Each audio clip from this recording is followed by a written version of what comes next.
So it's been a bit of a week this past week with Super7 doing their crazy 7 days of reveals and announcements and licensing acquisitions and the whole 9 yards. And it's literally been a week of me just paying nonstop attention to all of their social media to try and figure out what we're getting, when we're getting it, how much of it we're getting.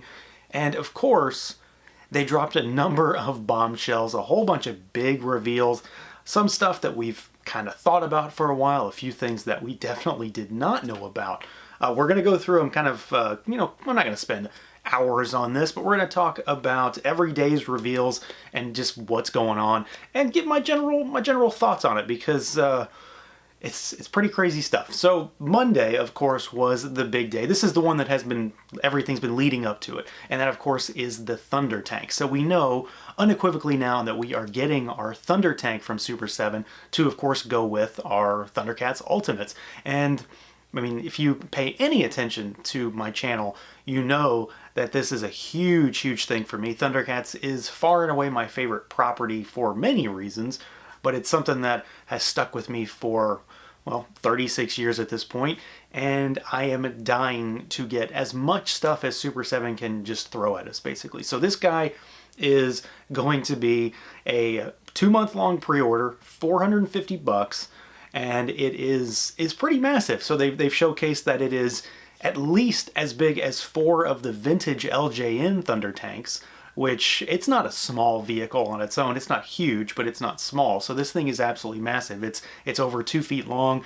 I think what they said 15 or something inches wide, and then it's like 10 inches tall. So it is quite big. It's not as big as, say, the sail barge. It's not as big as Snake Mountain over here, but scaled to these figures, it's still a big piece. I'm not all that happy with the price. You know, I'm going to say that with the confines of, I would always love to pay less because who wants to pay more? But I get it. I understand probably why this is so expensive. And Brian Flynn went into detail with Pixel Dan in his interview about why this is. It's an incredibly detailed piece. There's tons of tooling costs involved. And we're not talking a Hasbro product. So we're not talking, however many barges there were. I can't remember at this point, but there were 22,000 Sentinels. There were 28,000 Razor Crests. So, that's a multi-billion-dollar company with tens of thousands of pieces, and they're probably going to be lucky to get 5,000. I mean, I think he seemed like he'd be happy if they got, 3,000 or 4,000. So it sounds like we're going to have a very limited piece, a very large piece, and unless we get a Cat's Lair, this is going to be the centerpiece for the collection, which, if that's the case, I'm very much on board. I think, in a general sense, from what we've seen so far, it looks really good.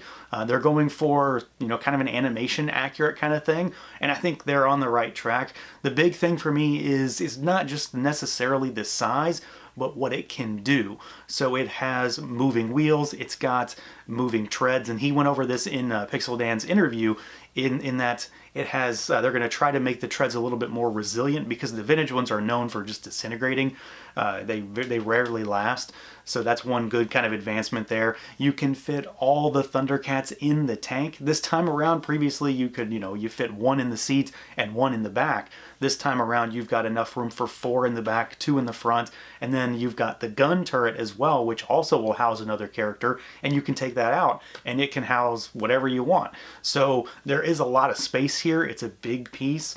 I'm really excited about it. The one thing that he mentioned in Dan's interview that was really cool is that the eyes on the Thunder Tank are actually going to glow in the dark too. And you know me, I'm a sucker for glow-in-the-dark stuff. They said packaging is already done. We just haven't seen it yet. I'm really hopeful that there's some sort of vintage callback because I do love that vintage box. And then we do have our pre-order starting in like a day. It's either today or tomorrow as of this filming. So we have it very soon. Again, it's $450. I would have loved for it to be a little bit less. I was hoping for 3. I expected 4. So they're a little bit higher than I expected, but at the end of the day, I'm still on board. I've already gotten rid of some stuff to make room for this and to basically cover the cost. So I am ready. The second this thing goes up for pre-order, I am already on board. There is a payment plan too, if you need that to stretch it over some time, because we've probably got at least a year, if not a little more, until this guy shows up. So I mean, this is the big thing for the week for me. There are some other big announcements as well, but there's really no topping the ThunderTank. The only way they could have done it is to have announced maybe a turtle van at the same time. But this is the definitive reveal for the week for me, and I mean, it really only gets crazier from here on out. Tuesday was the music day, and it was kind of a light day. They revealed a few sets of reaction figures, or reaction-based licenses, really, and then they revealed one Ultimates figure, which is something that I have been hoping that Super7 was going to get into. So I have done coverage reviews of other Ghost reaction figures, so we're talking Ghost the band, Papa Emeritus. I've reviewed a few of those figures, and I mean, they're probably far and away my favorite modern band right now. I love their music. I love the goofy shtick about everything they do in terms of their persona, and the Papa is a great on-stage character. So I have been dying for them to expand from reaction into Ultimates, and we are finally getting that. We're getting our Papa Emeritus 1 reaction or Ultimates figure, and this guy looks fantastic. Sculpt looks really good. He comes with multiple sets of soft goods, so you have different looks, you've got different heads. We've got the Thurible that he swings the incense around in on stage, so you've got the whole deal. And I mean, this is the kind of figure that it's not necessarily for everyone by any means. I mean, you could probably throw this into some weird display if you don't really care about Ghost, but I do care about Ghost, so there is going to have to be two for me. I'll need both for the different soft goods approach, because you can make the different looks. So I'm really, really excited about that. The only way that it's going to get better from here is when we get more Pampas, and then if they expand into doing a bunch of the nameless ghouls, because I've never needed to army build a band of any kind until now, because they're ripe for the picking. And then we did have some reaction licenses that were announced. So they announced Run DMC. These are all hip-hop based as well. Run DMC, Run the Jewels, and then another Czarface action figure. So we've got three of those. I mean, I don't know exactly what we're getting in that, because they only released the reveals and the information that the licenses have been acquired. We don't know what figures are being made yet, but I'm really curious to see what they do, specifically with the Czarface one. I want to see what's next on that one, because that first figure was pretty fantastic, and I mean, it sold out instantly. Wednesday was a big one as far as Ultimates go, and this is, I mean, this is something that they threw up in that teaser image that they released a week or so ago, and it was, after a minute, quite obvious what it was, and it's still one that seems really crazy. So for the longest time, Godzilla has been in the hands of NECA Toys, and we've had 1,000,001 Godzilla figures from them, with only very slight deviation from just the king himself. And they recently got rid of, lost, whatever the story is behind it, they don't have Godzilla anymore. They are done with that license.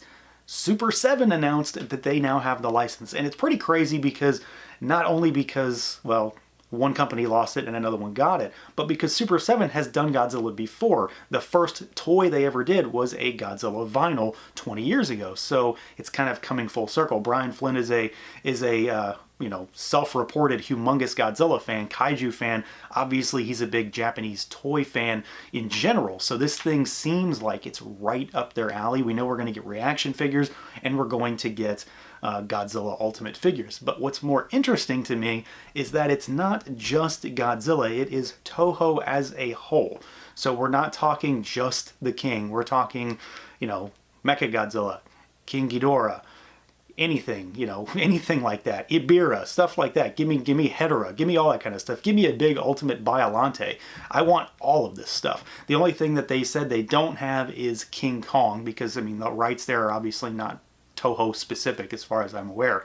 So this thing could be, I mean, it could be huge. I'm expecting a lot of stuff from this license, because based on the fact that they are in-house big fans of the property, and because it has room to be something that we haven't gotten before. So they can easily corner the market on kaiju figures by just dumping stuff out as far as giving us tons of other monsters. And Brian did say in Pixel Dan's interview that we are possibly going to get a figure this year of some kind, possibly like a San Diego, if whatever happens this year as far as convention type exclusive goes, we might be getting one this year, and then we'll see stuff early 2022. So I am super excited for this one. I am very much ready to see what happens with the Ultimates line in terms of Godzilla stuff, because NECA did a great job with their Godzilla figures, but I have been dying for other stuff, and this is the perfect opportunity for it. If they've got the opportunity, if they've got the license, they've got the go-ahead, pump that stuff out, give me a good Godzilla, but then let's focus on everything else. Thursday was kind of a light day as far as like actual license reveals. There was one teaser that we're going to get to here on the next day, but Thursday brought about the Star Trek license, and this was another thing that was in their little teaser image that they showed previously, and it's specifically the Next Generation. So we're going to get Star Trek reaction figures, Next Generation specific. And there's going to be, I'm going to have to read it because I don't remember what they are. So wave 1 is Picard, Worf, Data, Wesley Crusher, Guinan, and a Borg drone. I am not, in any capacity, a big Star Trek fan, although I do like the Next Generation. So I can't even really squeak away from this one because I'm going to be drawn in because of the fact that I like this property. And there's not a lot of Next Generation stuff out there. There hasn't been for a very, very long time. You can get regular Star Trek stuff pretty easily, but TNG not so often.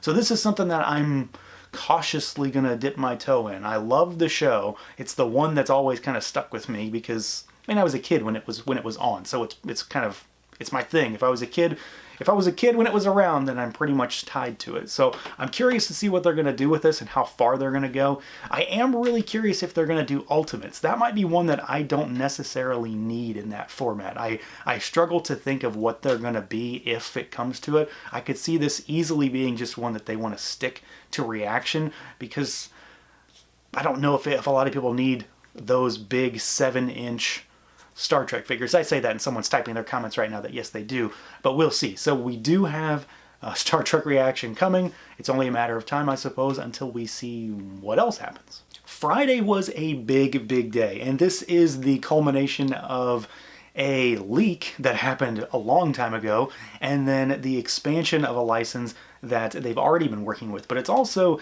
a big thing as far as a partnership with Hasbro, because apparently Hasbro really likes Brian Flynn and really likes SUPER7 because they have given them the keys to the kingdom, I suppose. You can pretty much expect we're going to get a lot of Hasbro-based in-house brands from Hasbro via SUPER7. So the first one is the Leak brand that came out a while ago. So I mean, it was probably months and months back that Power Rangers listings were leaked on, I think, Toy Wiz, because they tend to do that a lot.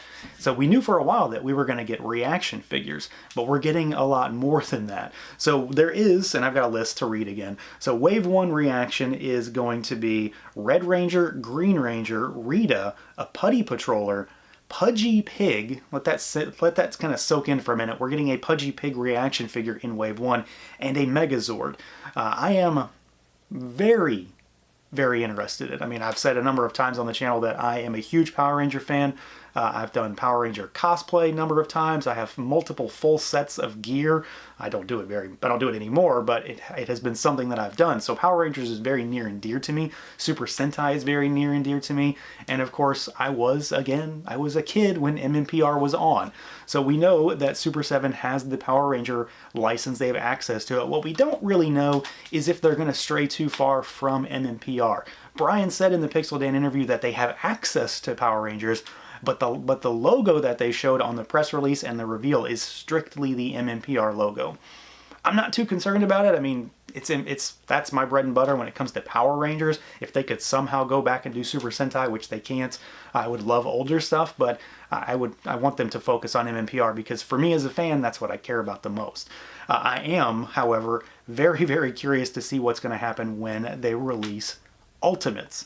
So we know up till now that Ultimates for most people has kind of been He-Man, Motu Classic style stuff. That's what most people, I think, associate with Ultimates, and I think this line is going to show us that they are not the same. Turtles is the first one that has done that and showed us that they are not necessarily just Motu Classics figures that have been repurposed. They can be new, and Power Rangers is definitely going to have to be different. They can't be these big, muscly guys. They're going to have to be a little bit slimmer while still maybe being in that 7-inch range. So we did not get any reveals as far as images go, but the press release does tell us what's coming in Wave 1, and I'm going to have to read it again. So Wave 1 is the Yellow Ranger, Green Ranger, Goldar, a Putty Patroller, and most interestingly, the T-Rex Dino Zord. So they're going to give us 7-inch scale Zords that will be able to fight the monsters that they're giving us. So this is perfect as far as being able to set a scene for Goldar fighting the Zords, or a monster fighting the Megazords, which I think is really cool. I don't necessarily have to have all of my Zords be, you know, big mecha type toys. I do like action figure robots too, so I'm really curious to see how that plays out and how far they're going to go. Give me a Dragon Zord like that, give me a full Megazord like that as well, so they can fight the monsters after they have been embiggened by Rita. I really think that's a cool idea, and I'm just curious to see what happens. They are also going to do Super Cyborgs as well, so I'm assuming we're going to get a Megazord, I think is what it is, if I maybe didn't read that correctly in the press release or miss it. So I do like the Super Cyborg stuff as well, and the Megazord honestly seems like, I don't know, a perfect candidate almost for that format. They also, however, gave us a look into a new license for Ultimates. And it's not a new license in general, because for a while now they have been doing Transformers Reaction. They are kind of deep in there as well. I don't have any myself, but they are pretty deep as far as reaction figures already. But we're going to get Ultimate figures, which I think threw a lot of people for a loop because of one specific thing. And I guess it also applies to Power Rangers because, well, the Lightning Collection already exists, and Super 7 is going to make a competing, sort of, it's not necessarily the same buyer per se, a competing brand or a competing line, but they're also going to do that with Transformers. So we just started getting the Transformers Red line, which, you know, for better or worse, isn't the greatest line. They're kind of a weird scale, and they are shoddily distributed, but we're getting Transformers from Super 7 too, and these things are pretty wild. So Wave 1 consists of Optimus, which is far and away the most, I guess, gifted as far as figure goes. He has the most stuff. He has a ton of accessories. They gave him the freaking surfboard and the basketball. He has a toy-style head as well, a bunch of hands. He's got the Energon axe, all that stuff. So there is tons of accessories in this guy's box, and he looks, I mean, he looks like he jumped right out of the show. So I'm really excited about these. I mean, I said that when I talked about the Red line, is that I like Transformers. I've always liked Transformers, but Transformers as a toy line has never been my thing. The transforming gimmick has never been my thing, and honestly, it's a really intimidating line to try to get into for me, because once I get in, I'm going to want to go backwards, and I just can't do that with Transformers. It's way too long. It's way too big. So this kind of stuff is right up my alley. So we're getting Optimus in Wave 1 because, I mean, you can't really do a line without having him to start with. We're getting Starscream's Ghost, which seems kind of weird. I thought that teaser might have been a convention exclusive, but he's going to be in Wave 1 as well. And then we're getting Action Master stuff too, which I guess it makes perfect sense for this kind of a line. We're getting Bombshell and we're getting Bonsaitron. He's the one that throws me off the most, because for a second I almost kind of forgot who he was because he's that unimportant to me, but his design is cool and it works really well in this format. So I mean, I guess I'm in for another Transformers line at this point. I'm really curious to see where these things go. I hope that there's some life to them and they can kind of keep going. The one thing that's also really struck me as odd, and we got some clarification in Dan's interview as well, is the price point on these guys. And I thought it was going to be because they were just larger figures. Some of them seem to be pushing 8 inches, which is definitely up there for even for an Ultimates figure. Like Mum-Ra, for example, Ever-Living Mum-Ra, he was more expensive in the Thundercats line. But $55 each for these, and that seems to be the price going to be going forward for the most part for Ultimates, the way it was discussed in Brian's video. This is another thing, well, it's like, well, I prefer them not to be more expensive, but at the same time, what can I really do about the cost of materials and labor in China to really do much about that?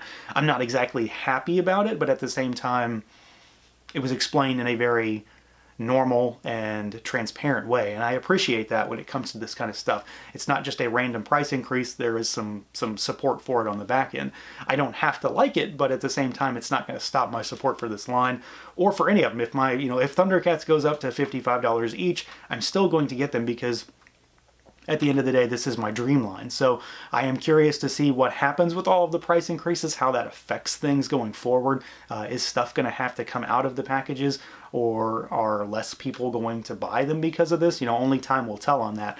It's not the greatest of news, but at the same time, I kind of get it. I don't have to like it, but I kind of get it. And then Saturday was, I mean, I guess this is the thing that everybody was waiting for. The ThunderTank was a given because of all the lead up to it. There were multiple things beforehand, and we kind of knew that it had been hinted at for a while. And Brian had kind of talked about this as well, and he was kind of coy about it in various interviews. Is it coming? Are they trying to get it? But we have official confirmation now that they do have the license for Silverhawks. And I say we have official confirmation because I found 2 months ago that they had Silverhawks because it was on their website, and I posted about it on Twitter, and I don't think it got a lot of attention because it wasn't action figures, but they put up all the stuff that they advertised this weekend. They had already had up for sale on their website back in November, before Thanksgiving actually, at the middle of November. So they've got glasses, all the other kind of stuff they sell, glasses, pins, enamel pins, pennants, t-shirts, stuff like that, a puzzle,